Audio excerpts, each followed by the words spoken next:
Hey guys, how's it going? Welcome back to a episode of the best formation in FIFA. We're bringing this back from last year. You guys really did enjoy it last year, so I brought it back for this year. It's maybe a little bit late, but we're going to go through each formation and basically find out which are the best formations in FIFA this year, because it's something I would like to know as well for when I play Foot Champions. The last couple of weeks I've been struggling a little bit, so I thought let me experiment with some formations and see which ones I think are the best. We're starting off with a 3-5-2. Juventus are a good team to do 3 and 5 backs with, so that's how I've decided to do them with. And then when we move into the 4-back formations, we can mix it up. And you guys can let me know if you want any teams that you think would be good to use with some of these formations. We're going to do another 3-back formation in the next episode. We've used some really good players here in this Juventus team that hopefully will show this formation in its best form. But let's go into the gameplay and see how it played. So we're moving to the gameplay, and we can see up at the top we've got this new little swanky design around the edge. We've given it a 4-star on the attack, this team. And the one thing I always go away from in 3-back formations is that I always think that they're very good offensively, but defensively you can really be found out. And this example here is not the formation. That was just me making a silly decision in defence, pulling my centre back out. And then he scored the goal. This guy was a bit of an idiot though. I mean, you can see with this possession and where the possession was, after he scored, he literally just passed it around the middle of the pitch and his defence. So really, that sort of loss I just take on the chin and move on, because that doesn't really affect me in any way. And again, really some poor defending on my behalf. Not really the formation, kind of the formation in a sense, because he was able to play through me really easily. And the one thing about these 3-back formations, I feel like, as you can see in the bottom right hand corner, we've got problem positions.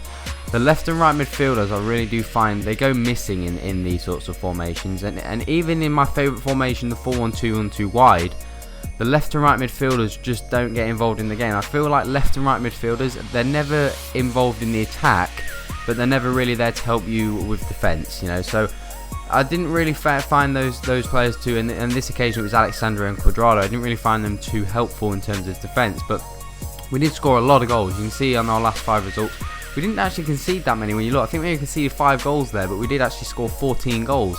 So we didn't actually do too badly defensively. That's not too bad. 5 goals in 5 games conceding. That's not too bad.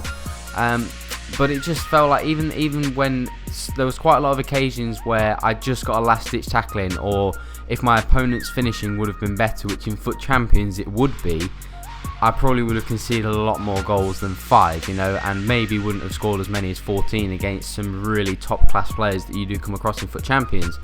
And one of the big problems that I do have with 3-backs is because you don't have any width, any defensive help out wide against counter-attacks. That wasn't really a counter-attack. You can see that was really just a silly mistake from me, giving the ball away and allowing Marco Reus to go and get the goal. But it kind of was a counter-attack, you know. It was kind of keeper to the right back to the striker. I gave the ball away and then he had free run at the goal.